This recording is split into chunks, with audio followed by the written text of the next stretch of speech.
Howdy, you guys. I'm here doing a quick little update on Leon Valley. It appears from the information I've got that Leon Valley's twisting and contorting things to try and add charges, and it's painfully obvious it's retaliation. And if one thing don't work, they go to the next, the next, the next. Okay.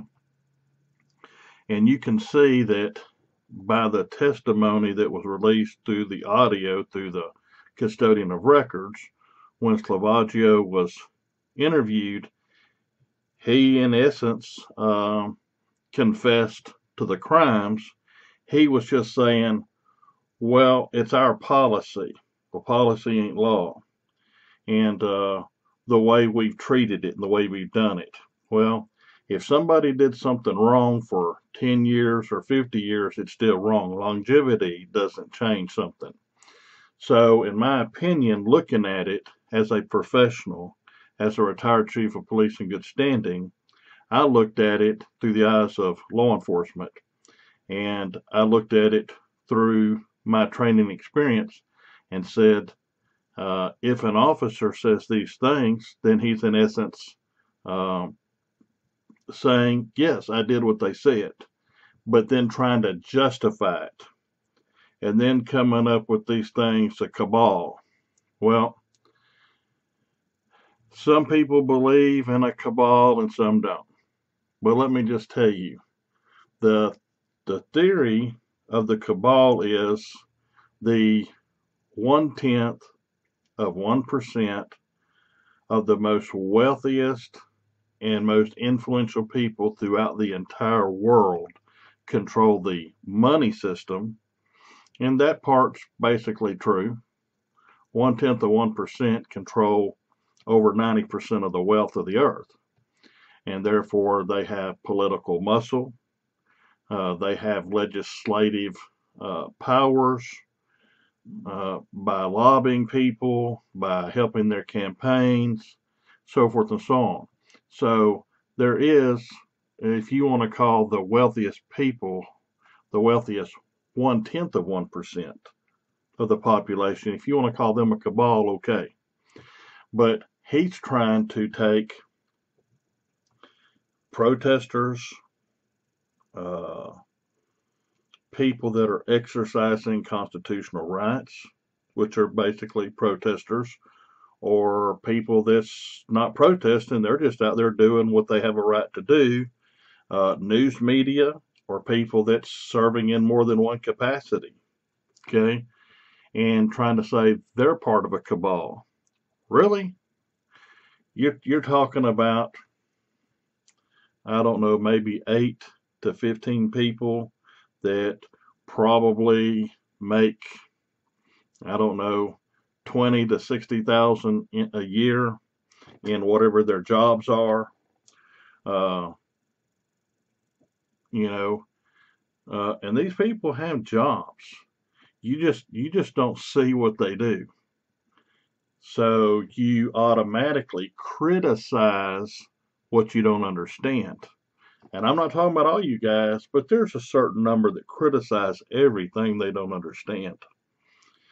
Once you get educated and you really understand, you say, oh, wow, I was misled by certain group of people to believe this or believe that. So I'm telling you, people that make these decisions are, they're probably like in the billionaire, multi-billionaire category. And these people here, like me, whomever, we're at the lower end, okay?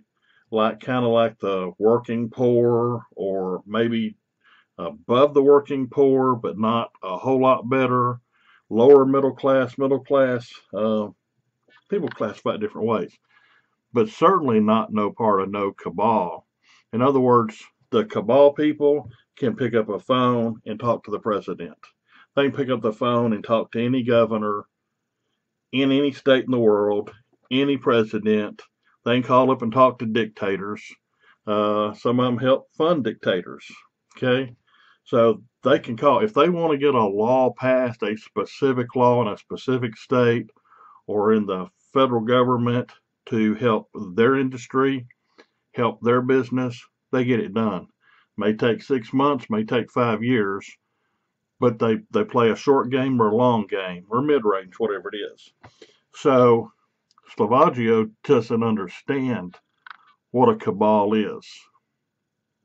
Okay, I understand it. I did a lot of research on the reality of does it exist, or does it not exist, what does it mean, who's involved, and I talked to my resources, and the closest thing that my resources say that he might possibly be referring to, based on his lack of intelligence and understanding and his dogmatic way about going about things, is he's using it like it's some kind of mafioso situation to where you got some big name people with big deep pockets that are funding, a half a dozen to maybe a couple of dozen people to do so-called audits and express their right wing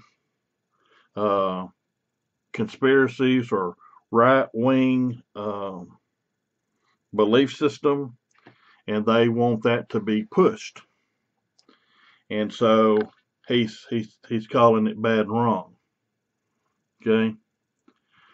But when you look at, and this is what real law enforcement looks at, and this is what real prosecutors, DAs, state's attorneys, United States attorneys look at.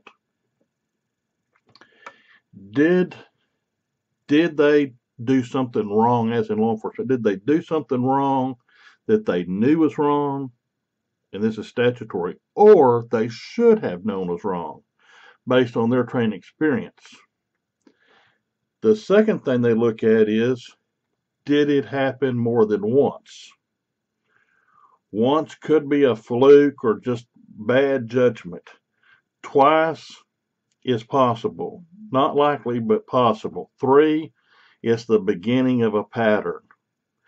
5 to 7 is considered an established pattern of bad behavior, abuse of office, misfeasance, malfeasance in office. Okay? It is abuse of power. It is retaliatory. It is dictatorial. It is outside of the scope of their authority and powers. So their feelings get hurt, their pride gets hurt, so they use unlawful means. And if anybody else put handcuffs on you and threw you in a cage, it would be called kidnapping, and you would be going to prison for a long time. So they're doing the exact same thing, but they're doing it on the auspices. I'm a licensed peace officer by TCOLE, and I made an arrest under this charge. Okay? Quote, in good faith. But when you see bad things happen over and over and over under the same commander, the same supervisors, the same officers being involved over and over a period of time, it establishes a pattern of wrongdoing. And these are something I think that the state of Texas or the federal government will bring to bear in due time. Just like this Mueller probe, whether you like it, you dislike it, you agree it's legal or illegal, it's taken probably about 2 years, I think. Could be a little more, a little less, but it's in that range. And it's still going on. So the investigation with General Kelly, I think that went on for about 18 months before they come to some kind of tentative conclusion. And Manafort and, I can't think of everybody else's, but the point is, it takes time. I have routinely finished a law enforcement investigation in a few days to a few months. But the same thing I investigated, and we come to a conclusion in 90 days or less under normal circumstances for your average thing. If the state got involved, it doubled or tripled in time. It just seems like it just takes them so much longer to do what I do in a short period of time. It takes them so much longer. And they come up with the same conclusion, or predominantly the same conclusion. Ain't a nickel's difference. And when the federal government gets involved, then they go double or triple what the state does routinely. And one time I was talking to a United States attorney in Northwest Florida, and I asked him, did he have any idea what this was? He said the policies and the standard operating procedures call that while you can call somebody in and you can go A to Z really quick, we have a lot of policies that we have to follow. Things we can do, things we can't do, things we can do, but we got to go in a systematic order. And if the person doesn't cooperate, then we have to develop other means to try and validate this information. And we try and validate it through at least 3 different sources, where maybe you only have to validate it through 1 or 2. So we have more hoops sometimes. Or we don't have to by law, but there's a policy that's been established. And then we have to make sure it's non-political. And we have to make sure that we have independent investigators, and etc. The state does the same thing, but lesser. But cities and counties can move more rapidly because they've got a lot of leeway to bring people in, question them for 10 minutes or 5 or 6 hours, and run through it and condense it, see where they're at, run 1 or 2 more people through it, and if they can get a conclusion, then that wraps up their case. So we're doing the exact same thing, and our conclusions are between 90 and 100% the same as yours. But ours may be deeper, but it takes maybe 10 times longer. Okay, so I guarantee you, if the Texas Rangers are doing something, it wouldn't be abnormal because there's only so many Rangers, and there's such a list of complaints. They're not really, but they're almost like the Supreme Court in a roundabout way, as in numerous cases get presented to the court. They have to sort out and figure out what is the most important to the nation. What are the most serious things going on, and they have to pick them. Well, the Rangers, to a point, they have to pick out on a hierarchy what is the most important to the state of Texas and the citizens. So they go on it's like a triage. You go in the hospital, those people that are critical get seen immediately, the people with the cold are the last people. So public corruption usually gets on up there. But also public corruption, especially in law enforcement, because they know that law enforcement talks to each other. And it's not uncommon for somebody to be on investigation and other people think, well, I'm going to tell my friend what I'm hearing. So Slavaggio's out talking to various people, trying to gather intelligence on what's going on. And so the Rangers are tight-lipped in general. But that doesn't mean that they don't have coffee or tea with other officers. It don't mean that they don't play golf. It don't mean that they don't tell prosecutors things, or that they don't talk with their legal staff, and things do leak out. Okay, I'm not saying that's what happened, but it fits the scenario. So when he knows that the tide's coming in or going out, then he makes those adjustments. So I never accused him of being stupid. Okay? Acting stupid and being stupid is 2 different things. Doing things by mistake and doing things on purpose. So it looks on his pattern analytically doing an analysis that he's done things wrong repeatedly. And even this exam that he was cheating on, and I had an interview with a reporter today about this. And the question was raised that's been sent to this news media organization. They're still working on stories, so I can't comment on it. But if you took 100 people and you showed them what happened with Slovaggio at San Antonio Police, the union has a way of twisting, turning, and contorting with their political muscle words, phrases, and meanings. Your mindset, miscommunication, so they can twist something that's clearly wrong, clearly unethical, clearly immoral, and turn it into a political situation or a contract issue, so that you're actually in the wrong. You actually should be fired. You actually should be decertified or have your commission revoked by TCO for immoral acts. You're required to be of good moral turpitude to be a law enforcement officer. If you cheat on tests, then your integrity and your morality is now questioned, and now you can't serve in the public trust. Okay? But that only happens if the agency works against it or the agency sends this in to TCO. All right? And then TCO kind of looks at the agency to see how they handle it, and they take their tips from that.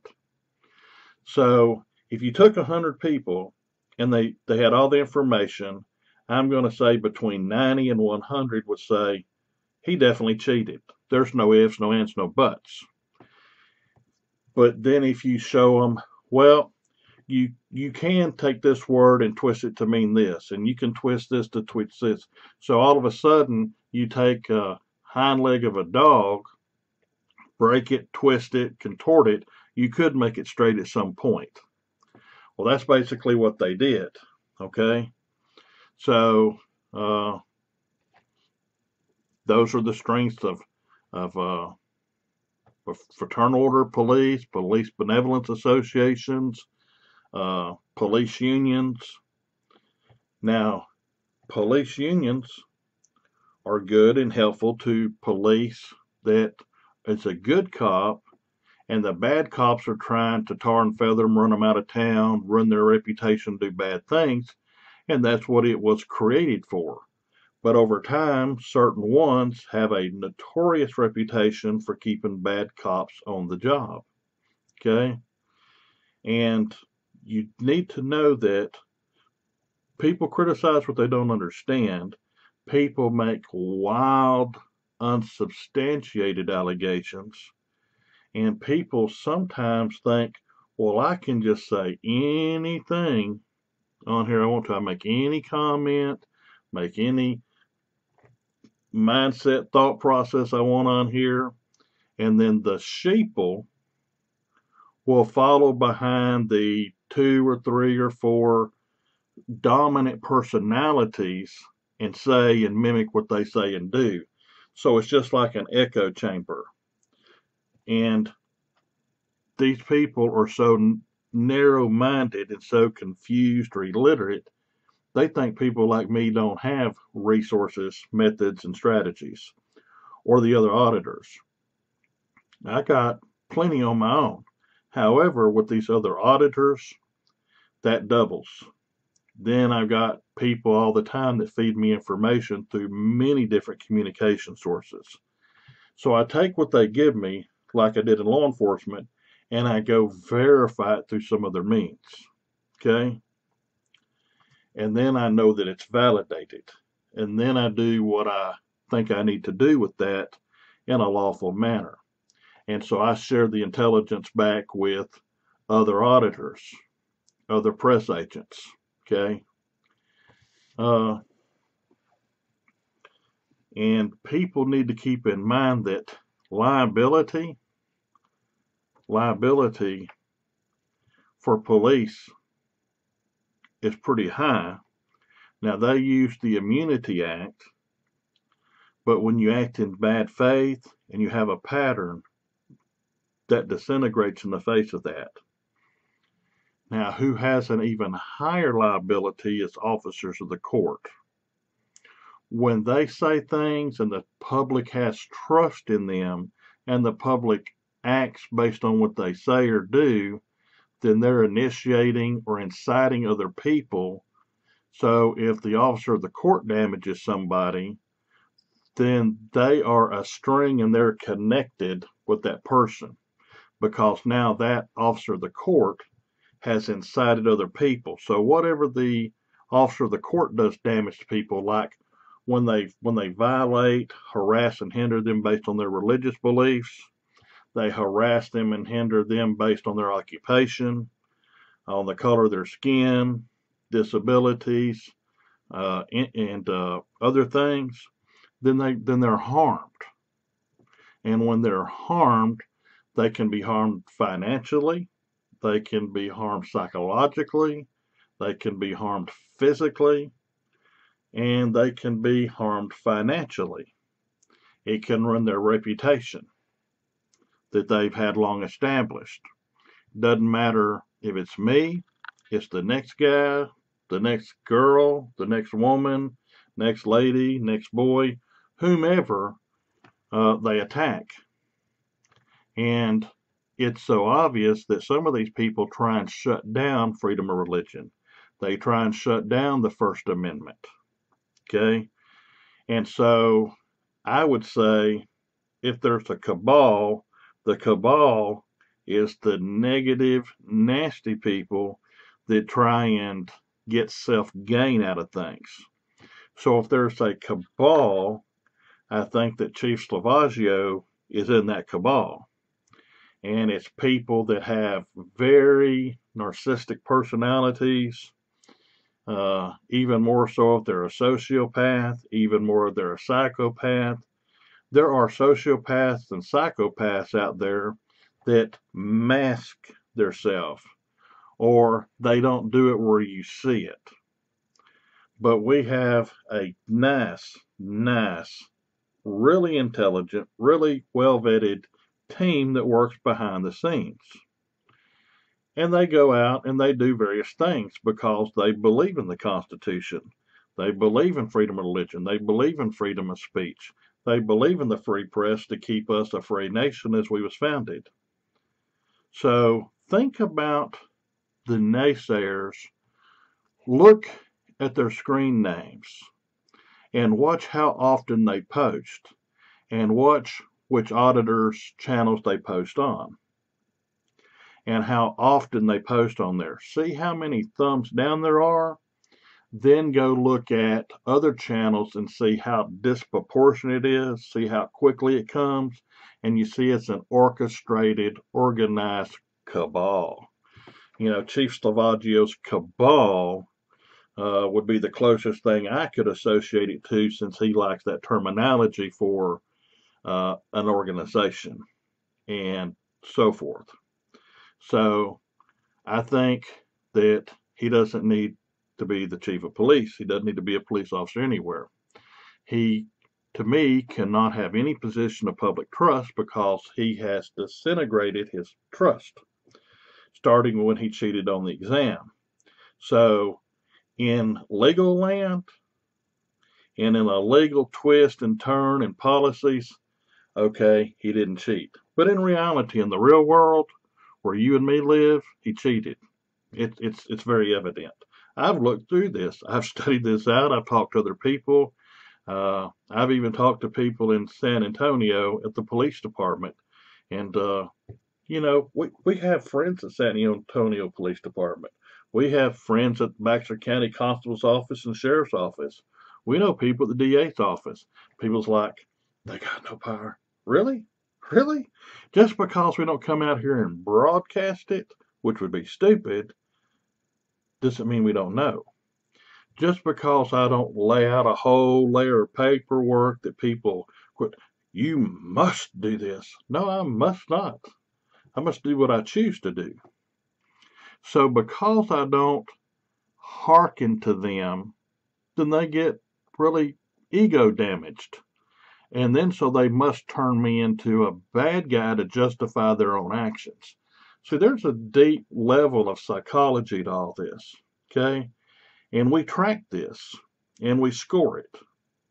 And when I say we, I mean people behind the scenes. These are professional medical doctors, psychologists. These are people in law enforcement and the judiciary. You know, we got retired judges. We've got retired attorneys. We even talked to some attorneys that were disbarred over political disbarment. Okay? And you go back and look at their case and you see how clear it is. And these people tell all the inside secrets. So where I might miss a piece of the puzzle, this attorney in good standing, or this attorney that's disbarred, or this judge that retired, or this judge that's actually active, they don't want their names out there. But they give you the information. And they'll tell you can validate it through this, that, or the other. So you do what they say, but then you also validate some other way. So you validate what all's going on, and it's there. And sometimes the record doesn't have everything on it, good, bad, or indifferent. And sometimes things happen and there's no record of it. However, you can go talk to the people that was on scene and they can get 2, 3, 10 different affidavits from eyewitnesses that said, oh, this is absolutely true, this is factual. Whether there's a record or not is irrelevant. The reality is it really happened. Okay? So sometimes something doesn't get on a record because somebody didn't see it necessary to create a record. And I've known of that too many times to count. Sometimes somebody really could do something, but they thought if they was doing it, say, on a routine basis, and although they could, they thought that their superiors might frown on it or look on it. They don't create a record. So it's not there. However, once you go talk to the people involved, they say, yeah. And it's 6 months or 20 or 30 years later, and they say, oh, yeah, I recall this very, very adamantly. Yes. And they'll give a sworn statement. And it don't matter because whoever it is, it's now dead, they're retired, or they've got so many years in, it's fruitless, it's so long ago, it doesn't matter. And they'll say, yeah, I did this, or yeah, I did that. So just not speaking everything out doesn't mean it's not there. Not showing a record on everything doesn't mean it's not there. Okay? And sometimes there's a record that says somebody was in one classification, but they did the supermajority of their work in another classification. The record doesn't reflect reality. And maybe because this one job pays about 5,000 or 10,000 less and you was hired in that job, but in reality, you did this other job. And everybody knew it, and everybody can testify to it. And that's actually happened before.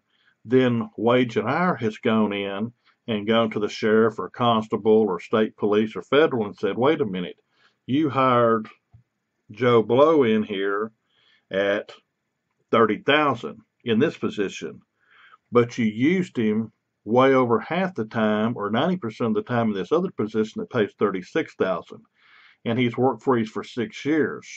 So that's $36,000 you owe him because you hired him here, but you worked him here. Okay?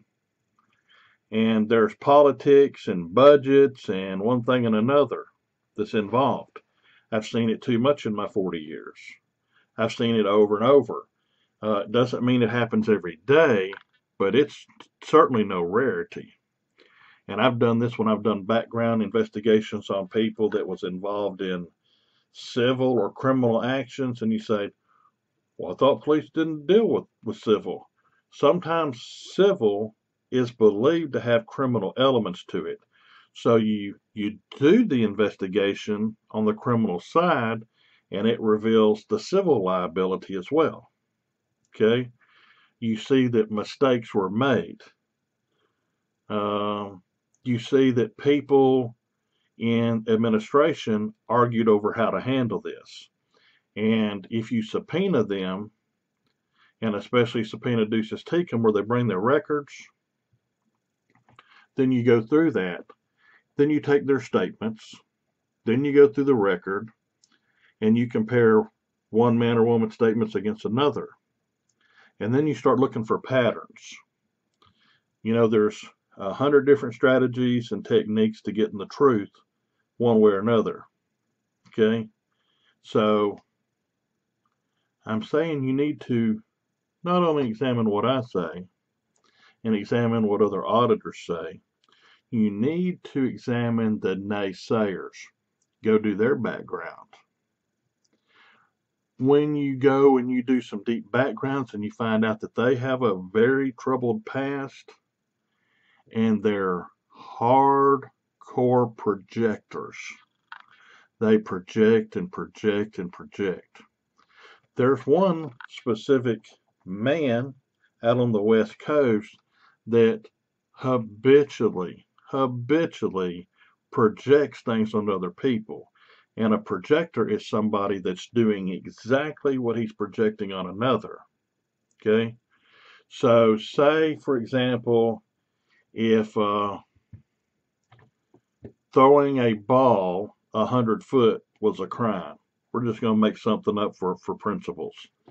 And he kept accusing me or the next guy of throwing a ball 100 foot repeatedly. Then chances are he's throwing the ball 100 foot. And when he projects on 2 or 3 or 4 or 5 categories, and he does it across the board, and the systematic tracking remains exactly the same, although the subject matter may be different, then you start seeing red flag 1, 2, 3, 4, 5, 6, and that's what we look for in criminal and civil investigations. Okay? So when you find that, and you find it across the board, and you find a hardcore projector, then you're going to find some really sick people that are committing crimes. Okay? So if you think about what I said, and you think about the people that's out there projecting negatively, and you think about what they project over and over and over and over and over, and you go from one auditor to the next, and you say, wait a minute, here's a guy that keeps projecting this one thing on these 5 or 6 different auditors. So if he's doing all that projecting and he's all twisted up, then probably he's doing that. Then you find 2 or 3 categories and you say, wow, this guy's got some issues, or a herd of them. Sometimes you get a herd of bad cattle, you know, and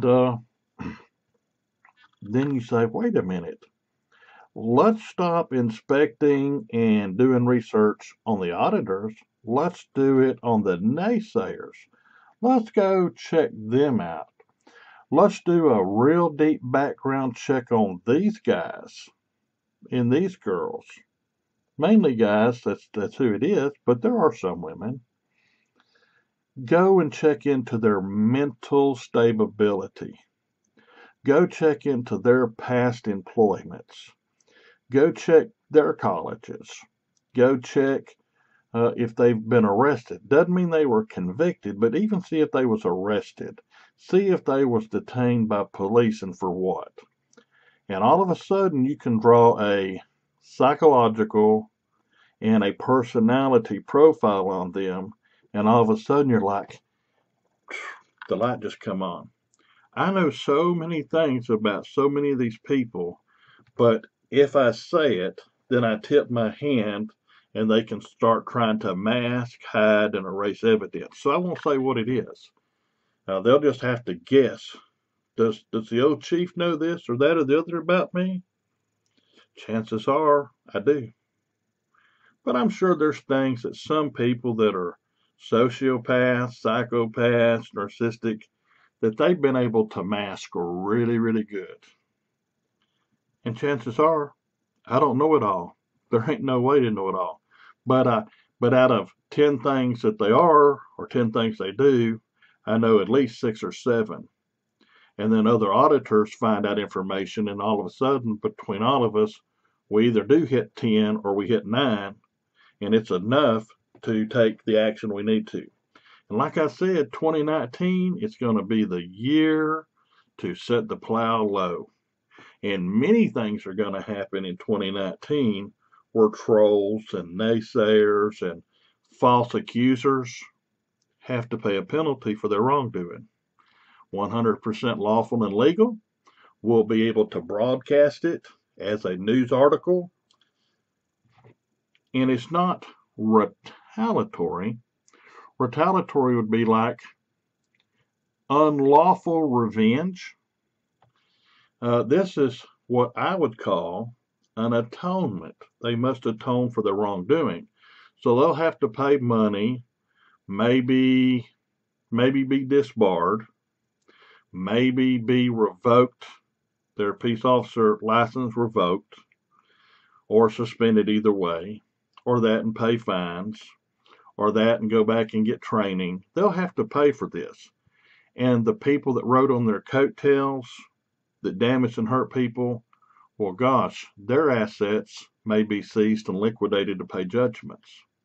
So it's going to be a very, very interesting year. Okay?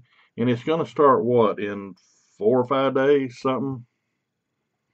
So, starting January the 2nd forward, things are going to begin to happen. You won't see them. They're happening, but you won't see them. So it could be February, March, or April before some of the returns on the research and investigations start to unfold, where it'll become a public record. And then it'll be just right to go ahead and report on that public record and say what's going on in the public record. And then y'all say, wow, you guys really had to endure a lot of false statements on you, twisted and contorted opinions and ideas and naysayers. And you'll say, wow, it was the people pointing the fingers at you all that was the sick people. They were just evil, mean, under the influence of alcohol and narcotics, both legal and illegal, or other things. And you'll find out that they got a lot to hide. You know, it's really funny how somebody will talk about somebody in a mobile home and they live in an apartment. At least the people that have the mobile home own it.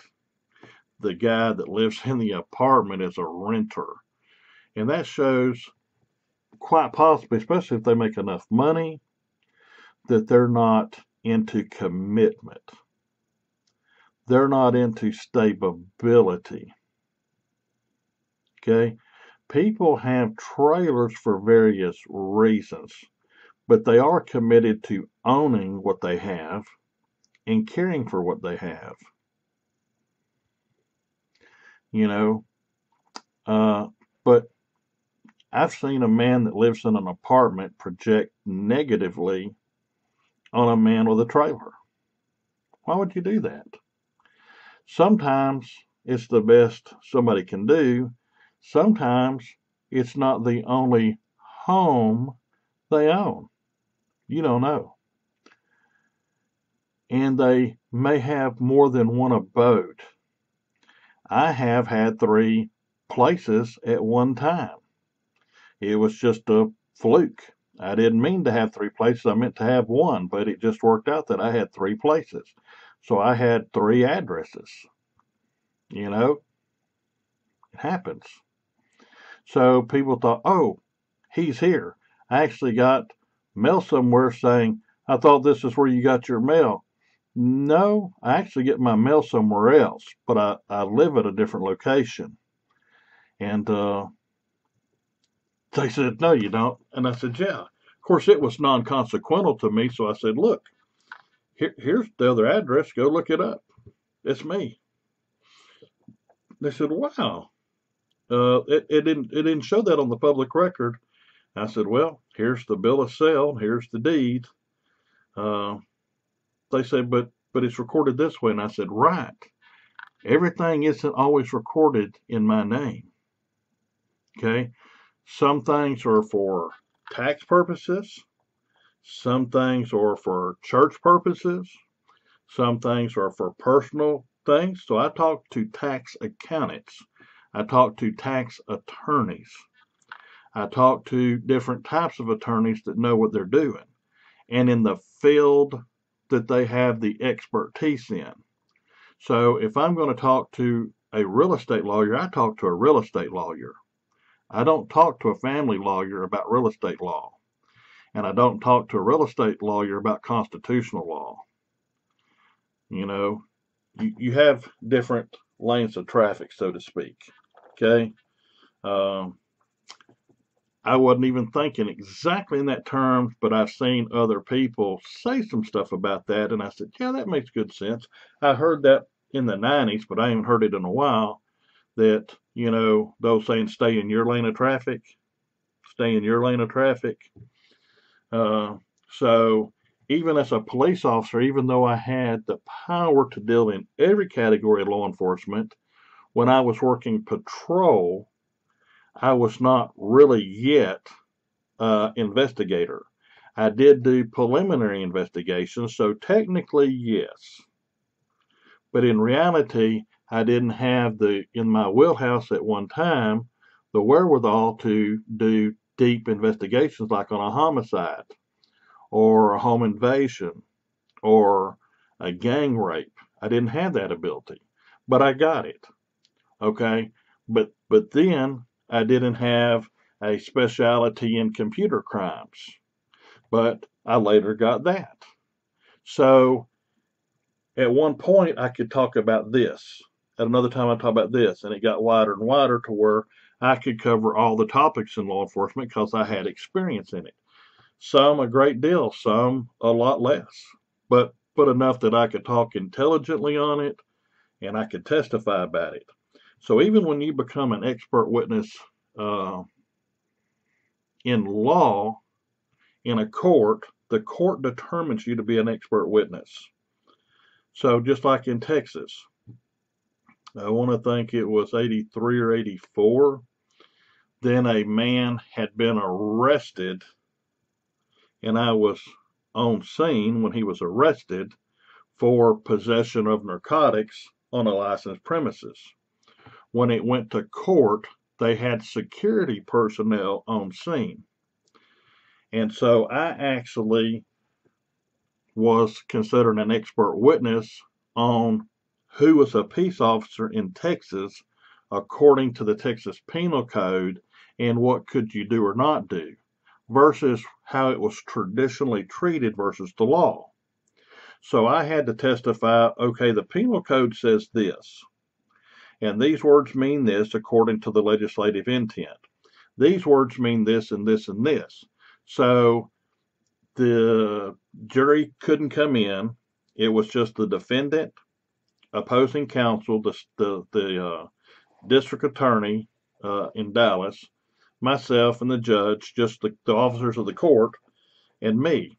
So he had to determine if I had the goods to be an expert witness on a specific area of the law and dealing with law enforcement perceptions, policies, procedures, etc.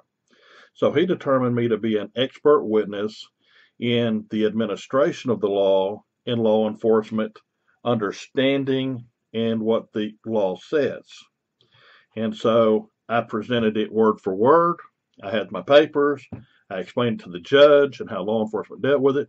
And he said, okay, you're hereby approved and ordered as an expert witness in this case. So I gave testimony on these specific issues the DA wanted to ask, because the DA can't enter evidence. In other words, he can't speak evidence into the record. He can ask questions. he can frame them in a way to try and get the answers that he wants to get it into evidence. He can submit a lot of things into evidence, but he can't offer a testimony. So he has to get somebody else to do that. And he used me to introduce this. So once he decided that, then the judge told the jury when they come back, Officer Jones has been determined by this court to be an expert witness in the area of, and he will be given expert witness testimony on this, in order to show that it was a legitimate and lawful arrest by security officers versus a law enforcement officer based on the type of crime it was and what the law said on that specific day and time, and how there was laws on the security side that said certain things. There was laws at TCLOS at the time, Texas Commission on Law Enforcement Officer Standards and Education, which they now call TCOL. But then there was actual a penal code. And the penal code didn't say what the security law said, and it didn't say what the law enforcement law said. It said something completely different than both of them said. And I said, so the way I understand it is, this is the superior law and the superior intent of the legislature, according to this law book published by West or whoever it was. And the judge accepted that, and I testified to that, because if it was a bad arrest, everything thereafter was poisonous fruit of the tree, and it couldn't be used against them. So the case was won. So, I mean, they appealed it, but they lost because the appeals court used the fact that I was an expert witness. They agreed with that, and they agreed what I said the penal code said is what it said. And so that was the deciding fact. And this man was in the military, and that the military had deferred to civilian authority. If the civilian authority didn't prosecute it, they was going to take it. If the civilian authority took it, then they would abide by that decision. And actually, the man, because it was also a violation of the United States Military Code of Justice, the way I understand it is, he got 5 years time. The federal government said since he's in the military, they basically gave him a dishonorable discharge, but they sent him to military prison. I think that would be Leavenworth, to do his time at Leavenworth. And then he would have a final discharge on his EOS, expiration of sentence. And under the state system, you had a lot of gain time, so you'd wind up doing about 50% of your time. And then you might even get some extra time and do 18 months on 5 years. And I think the federal system, you had to do 80 or 85% or something like that. It was way more than the state. But anyway, I don't go into deep discussions about the specifics on things like this, except on occasion. But I thought I'd tell you that to say, just because I was questioned and made to look like I had never been an expert witness and called out on it, I thought I'd go into explanation on one particular case without giving the exact man's name and case number and so forth. Okay. I actually don't have that readily available. And people say, oh, how convenient. Well, I never knew, and it was never an issue to hear recently. I've told this story hundreds of times over the years, and nobody ever said, hey, can you give us the name or the case number or whatever? No, it would take a little bit of digging to go find it. I would probably have to be at the courthouse, Dallas County Courthouse, and I'd have to start within a few months' time and see all the cases that run through, and then go down to cases that dealt with drugs. I'd have to go through and I'd have to physically look and dig it out, and it would take some time. I could do it, but it'd take time. It'd take a lot of time. It could take 2 or 3 days. Could take longer, because I don't know how many cases went through there. But the point is, as a police officer is an expert in certain areas, attorneys are expert in certain areas. So while they could have asked me, do you know about 3802? Yeah, but I wasn't an expert on it. So I could give you a couple of basics, but I couldn't really talk real deep into it. Where now, excuse me, I basically know it like the back of my hand. And the majority of police in Texas don't understand it, or they misapply it because they've been taught wrong, or a policy interpretation, which is wrong, very wrong, then they've done this. But until the people get showed and they're on the TV news, on the internet, so forth and so on, they're like, hey, I don't, uh, I don't think that they're doing nothing wrong. Then all of a sudden, the actual law comes out and it's explained. Then they say, oh my God, the police actually have arrested thousands and thousands of people for violation of a law they didn't violate. So they have to go create a first offense to get to the second offense. So they'll go team up and talk about, well, we're trying to arrest him for this. What else can we put on him to get to this secondary charge?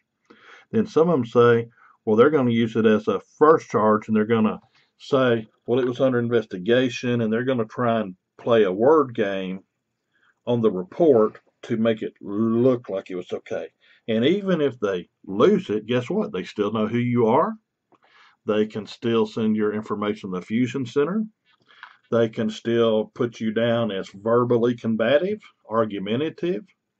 One of the key things that they do with these people to get them in the Fusion Center, to start a file on them, and to track everything they do is they label them a government label of sovereign citizen. Once that gets over your head, then you're going to be in the system for a while. Now, when you keep coming back 00000, then you get downgraded, downgraded, downgraded, downgraded till you're just right on the very bottom. And unless they get something that pumps that up, you stay there. And eventually you kind of go semi off the radar, not completely. But if you're out there as a free press agent and you get questioned repeatedly and your name keeps going to the Fusion Center, they say, oh, he's more a threat, more a threat, more a threat, more a threat. And really, you're not. It's just bad police misapplying the law and sending this stuff in. So it gives the false illusion that you're a troublemaker. It gives the false illusion that you're this sovereign citizen, Now, most of the people I know that they would refer to as a sovereign citizen, they don't believe in no laws. They believe in the Constitution.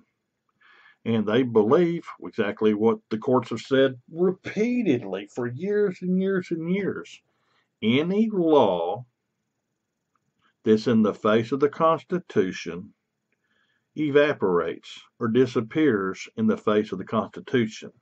So if the Constitution says a man has an inalienable right given to him by his creator, which I say is God, some people say they come from nowhere and going to nowhere, okay? Well, that nothing creator, whoever that is, gave you your rights at birth, okay? So if they make up a law that says they can ID you before you can video a building, then the law becomes null and void as though it never was. Shuttlesworth versus Birmingham is a good case. Shuttlesworth versus Birmingham. That's a good example. There's lots of cases, but that's just one that comes to the top of my mind. Go look it up and see that any law that's contrary or repugnant to your state constitution and the national constitution is null and void immediately as though it never was passed, never become a law, back to its inception, because it doesn't stand up to constitutional scrutiny, because they made a law that violated the rights of the people. And the Constitution is the supreme law of the land, because the people set it out. And all the states ratified it as the supreme law. It was self-evident, inalienable rights that man had. And any law that interferes with the self-evident rights of the man to be left alone is repugnant to the Constitution, null and void. And this is what the people they call sovereign citizens believe in. And they believe that the government is oppressive and that the government is being abusive to the people. It ain't they don't believe in the laws. They believe a lot of the laws are misapplied. The laws are misinterpreted. And that they go into government redress. But because 90% of the people never go to government redress, the 10% that do are villainized, and the government has to put a label on them to quieten them down. Because if those 10% can expand to 15 and 20%, it's like a wildfire. And all of a sudden, then you got half the people that's actually going to the voting booths and voting in constitutional people, constitutional judges, non-activist judges, that's actually going by what the Constitution said. And then they actually have to obey the law. They can actually be charged with treason and other crimes. They can actually be tried and hung till dead. Okay? So it scares the man in government that some people know the laws. And so they said, we got to label them. Okay? Donald Trump labeled Hillary Rodham Clinton as Crooked Hillary. Okay, so the mind went, Crooked Hillary. Can't let her get in. Okay, so he labeled her. She lost. Okay, they're trying to label a section of the people. We the people, they're trying to labelize them. They compartmentalize them and set them aside, and they say they don't believe in the law. Contrary, they believe in the law. They believe in the law more than anybody. They just want it upheld and applied correctly and lawfully and constitutionally. And they go to court and they go to appeals and they win cases. But once they give them the label sovereign citizen and they make it stick on a particular man or woman, then if they shoot them, well, they were sovereign citizens. So their level of being a man or woman starts diminishing down to the people said, oh, they didn't believe in the law. No, it's okay. They justify their action. Just like Ruby Ridge, Waco, Texas, and whatever else. Now, I'm not saying that there are not people with far out religious beliefs. I'm not saying there ain't people that have alternate beliefs about the Constitution. Okay? I'm not saying, because that would be to the extreme far right where they're fixing to fall off the cliff. And there's people to the far left that want the Constitution exercised like it was a policy and it was optional. So you got the extremes both ways. But I'm talking people that's center left, center right, somewhere in the sweet spot that's going to cover probably about 75-80% of the people overall, understand at least the basics of the Constitution, and they understand people standing up for their rights. Okay? So, at one time, people was being beaten by the police for confessions. They was being threatened, okay, and it was widespread. That's why Miranda versus Arizona come up, is because the police were doing wrong. And they said, you're getting poisonous fruit from a tree. Okay? You're not telling people that they have a right not to talk to you. So they're under the impression they do have to talk to you and that they do have to incriminate themselves. And you can lie to them and threaten them with all kinds of things. So before you go at them, you have to give them a notice. So think about every time you get a piece of paper that says notice on it.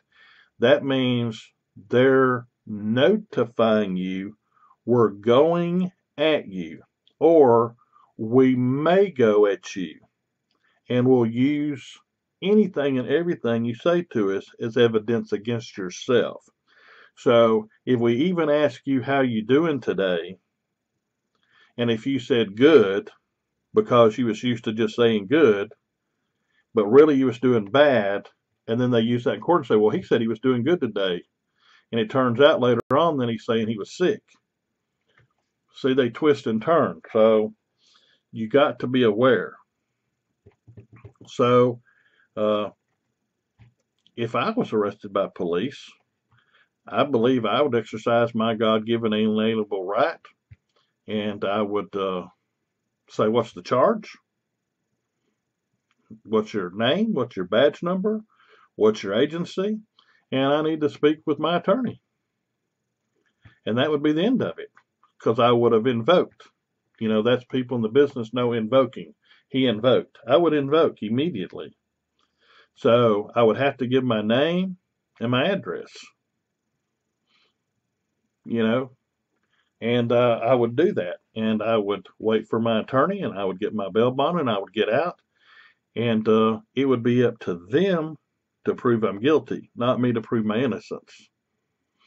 Okay, so I don't do things to be arrested. I don't push the envelope on things to be arrested. I'm not an idiot. I can do far more reporting as a free press agent. I can do more ministering. I can do more as a retired chief of police in these various areas of my life. Okay? Somebody says, well, you can't do all of them. You mean you can't be the governor or president of the United States and have a religious full of faith?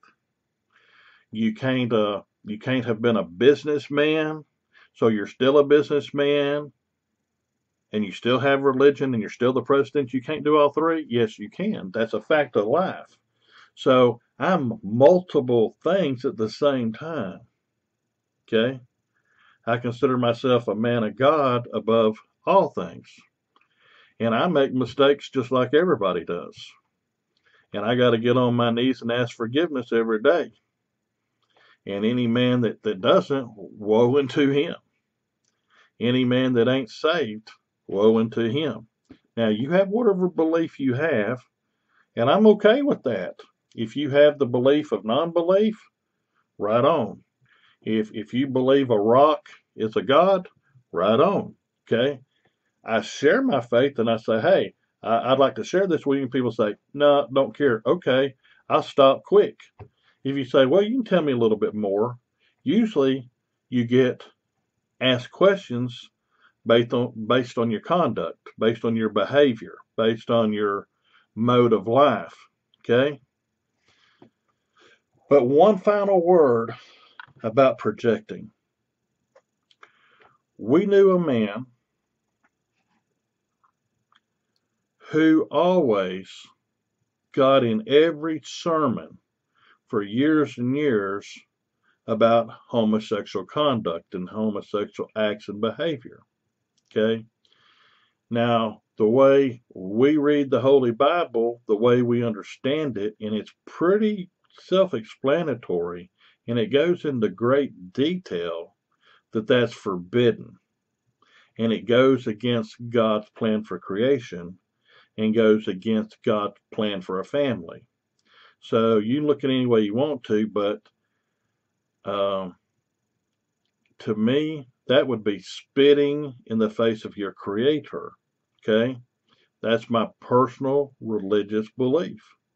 If you don't have that belief, I'm not going to come over and argue with you. You just have your belief.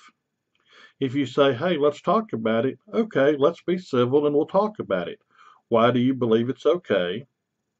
And how did you come to that conclusion? And are you secular or are you religious in nature? I always say the religious crowd killed Jesus, not the people that had a relationship with him. I got a relationship with Jesus. I'm not religious at all. I just have a relationship with Jesus. And that's called, religious belief. Okay. But this pastor just kept bringing it up over and over and over and over. And one specific minister said, he said, the Lord's really laid it on my heart that he really is very adamant about this, and he's stuck on it. And he says, what do you think from a law enforcement perspective? I said, well, there's a term for it that I don't know how many years it's been around, but I only heard of it recently, and that's back about 12, maybe 15 years ago. I said, it's called projecting. So somebody that's always talking about a criminal, people that robs from people, and they rob and rob and rob and rob and rob,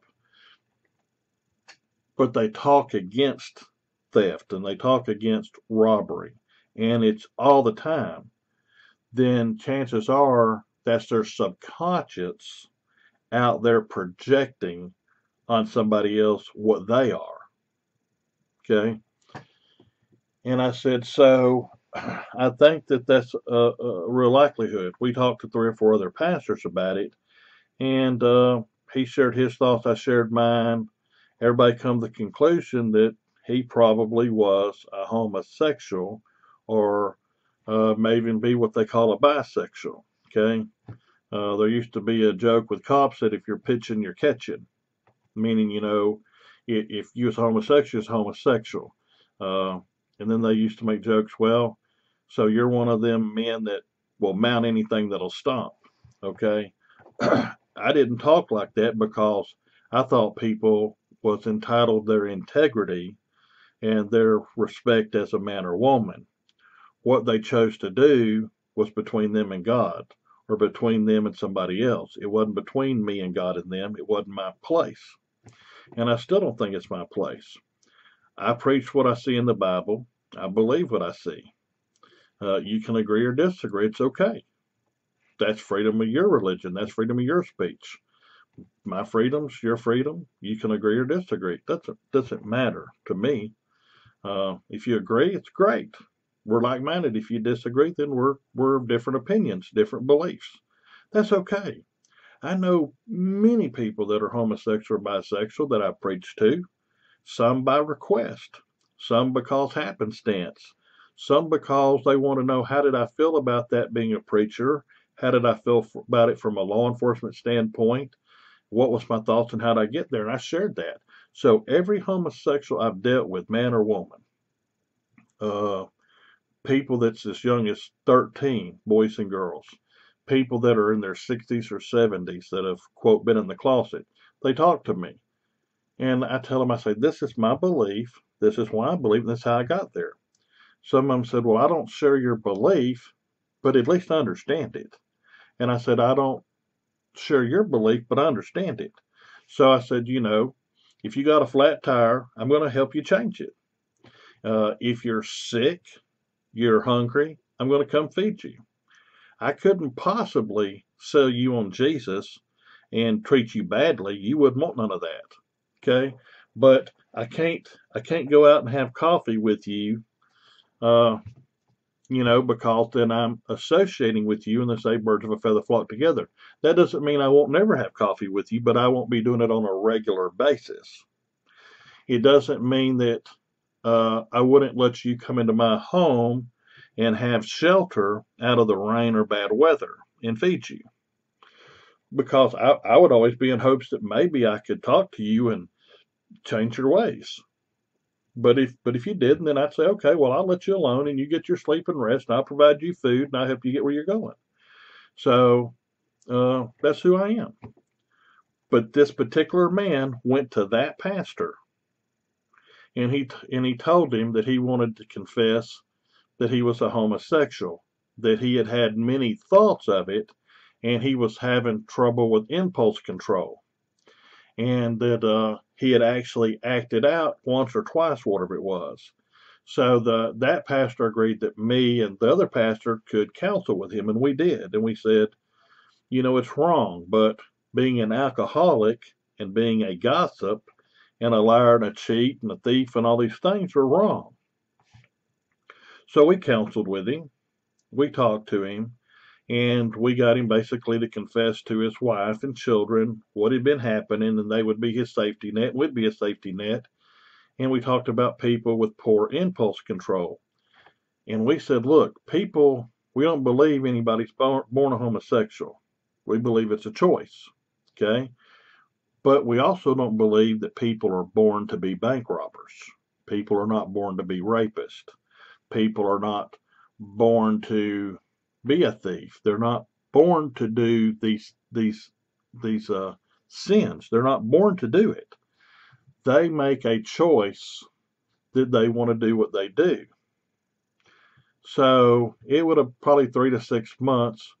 We prayed for him. We prayed with him. He said that he believed that he was possessed by a homosexual spirit. So we basically did a deliverance ministry with him. And he come clean. It took a little while, but he come clean. And he's been clean ever since. And we said, we always check in with him. And we said, look, if you have a relapse, we're not going to out you to anybody. You've already told your family. We're not going to try and remove you from the pulpit. Okay? God sent you there. We're going to work with you. Okay? Maybe you need to let somebody else take over your duties and you be on a sabbatical or something. But the point is, we always work with people where they're at to educate them, to train them, to help them. And we're kind and we're decent and we're respectful. But there's an old saying that even when a mouse gets in the corner, a mouse will bite you. Okay? That's where, what's his name, come up with this thing, beware mouse. Like beware of the dog, he's beware mouse. He'll take a lot of flack, he'll take a lot of crap, he'll do a lot of things. But if you push him into the corner, eventually he will bite you. And he has a lot of madman computer skills, and he's got his own set of resources. And they're really pretty dang unique, to say the least. Okay? Everybody's got a past. Some people have been to jail. Some people have been through 1 divorce or 3 divorces. Some people have worked at 50 jobs. Some people's worked at 10 jobs. Some people believe in interracial relationships. Some don't. Some people believe in Buddha. Some believe in the Zen. Some believe in being a Taoist. There's a lot of different religions, and people have these paths. Sometimes people change from one religion to another because they said they've evolved. They've come to more understanding. Sometimes people change careers. Sometimes people are in a career and they take a break, or situations dictate they should take a break, and they do. Sometimes for months, sometimes for years, and they get right back in. Okay? So everybody has some past. And then the public judges their past. And they treat them, quote, according to their past. Now, if somebody was 20 years old and they committed some bad crime versus a man 50 years old committing that bad crime, who's more responsible, a 20-year-old man or a 50-year-old man? I would say a 50-year-old man. He's lived a full life and he's still doing wrong. A 20-year-old man is still gaining maturity and understanding. That's why if it was left up to me, people wouldn't vote till they were 21. They couldn't buy land till they were 21. I think, alcohol or tobacco, 18, they could make that much of a decision. But to buy land and involve themselves in contracts, they're not mature enough till they're 21. Now, there's always exceptions to the rule. So I'm sharing part of my philosophy and part of my belief. How are you going to take an 18, 19, 20-year-old man or woman and engage them in all this debt or buying a house or car? They're not mature enough to do all this. And then you rip it out from underneath them or make them sometimes even go to bankruptcy. Or you run their credit so bad they can't do nothing. So by the time they're 21, they're ruined. And some of them, they're not mature enough, and some of them have committed suicide or turned to alcohol, turned to illegal drugs to deal with the pain because society said okay when they wasn't able to. So I think, we got things. You got to be a certain age to be a senator, a certain age to be the president. The reason this got started during the Nixon administration is people's going off to Vietnam at 18 in combat. And they said they can't vote and they can't buy liquor, but they can go serve the military. And there was a draft. So it's a difference. If you're drafting people at that age, then you have to do these things. But since it's an all voluntary military since Carter, and it's optional, it's an all voluntary service, then why do you still have to say they're 18 and they're an adult? Now, they may be an adult as far as committing crimes, knowing right from wrong. Yeah, I'm with that. That's not a problem. Maybe, y'all done moved it up to 21 in these states about alcohol. Is tobacco not a drug too? So tobacco should be 21. Cannabis, where it's legal, should be 21. I think it should be legal everywhere. It's just another drug. Alcohol's a drug, tobacco's a drug, cannabis is a drug. Tobacco has no health benefits, but tremendous amount of health consequences, most namely numerous types of cancer. Cannabis, every research I've said, I've seen nothing negative, but I've seen tremendous medical and personal situations that benefited from it. Now, somebody could smoke too much and get crazy and be a psycho nut, but you could get drunk on alcohol and do the same thing. You couldn't on tobacco, to my knowledge. I've never seen somebody smoke tobacco and get crazy, but maybe. But, I think when you're 21, that's when you should vote. That's when you should be able to own land or a home, buy cars, be on a contract. You've matured. People are 18 or some are still in high school. Okay? They still have to have their parents write a note if they miss school. But at the same time, they can go vote on who's going to be the mayor and the senators and congressmen. And this is a 10-minute world. Somebody's running for office or somebody's going to go vote. They may do a quick YouTube or internet search for 10 minutes, and whatever comes up at the top, that's what they go with. So they form all their opinions on these people in 10 minutes. You need to pay attention to the newspapers, TV media, internet, get a lot of different sources, then vote what your conscience tells you to. So that's who I am, that's where I'm at. But people project oftentimes on what they are, and it ain't talking about it, and it ain't talking about it from time to time, but it's constantly dragging it out on a particular man or woman or a group of people habitually, over and over. They have an OCD about it. They're projecting. And we especially have one attorney we know that does just a very disproportionate number of projecting. Anyway, there's a lot more I could say about it, but I think I'll just keep it to myself. Well, to the people that know. There's probably a dozen of us that know. But anyway, that's it. I intended for this to be 5 minutes, but it's probably closer to an hour and 20 minutes. But what you see is what you get. I'm the real article. You see I don't have no notes. This is off the top of my head. These are things I've been thinking about for the last week or two. I've talked to numerous people about it. And if you can, help Nomad the ministry up there at Washington State. We got the physical address. You can call the director. I've verified everything through him. I've verified everything through the what they call the resource center. Some people call it a ministry, some don't. I don't care what you call it. It's people helping people They got plenty of food, but they need coats, blankets, sleeping bags, toiletry, personal hygiene. If you can do something, $5, $10. I did 40. That's what I had available, liquid to send. And here in 5 or 6 days, after the first, I'll have some more funds to send, and I'll send that too. And so I'm encouraging you, and I'm challenging people to do $40 or more.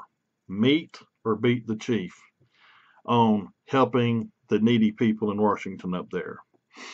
They're all our family. They're all brothers and sisters some way or another. Okay?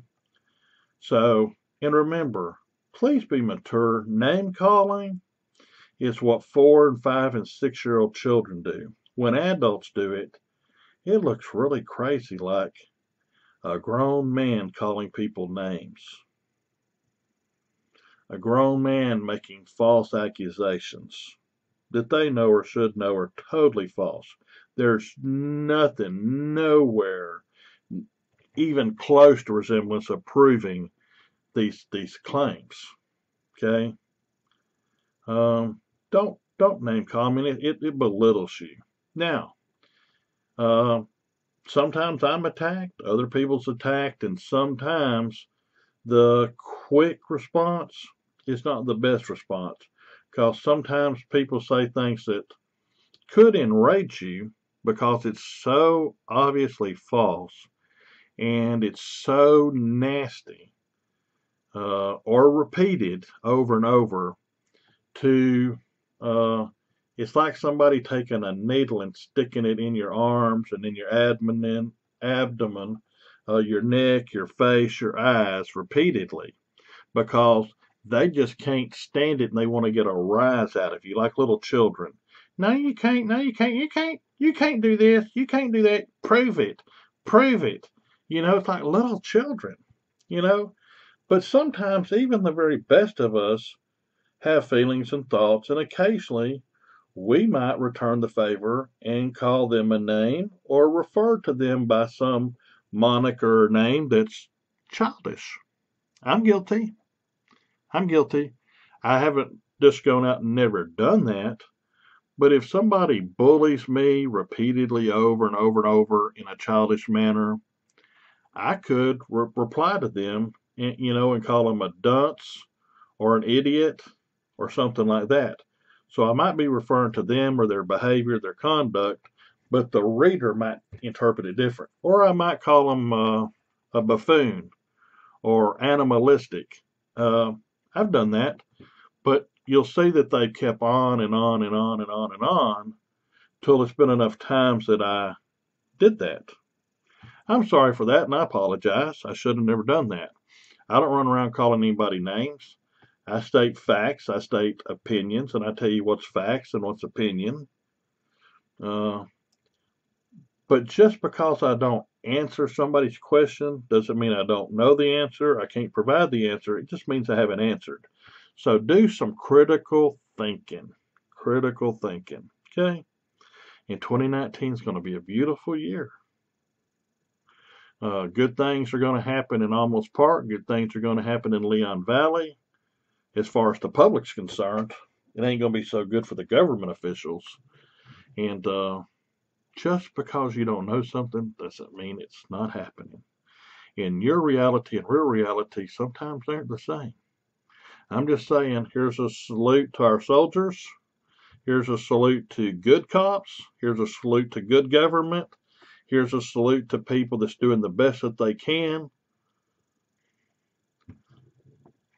You got to work with what you got. Thank you. God bless you. Have a great day.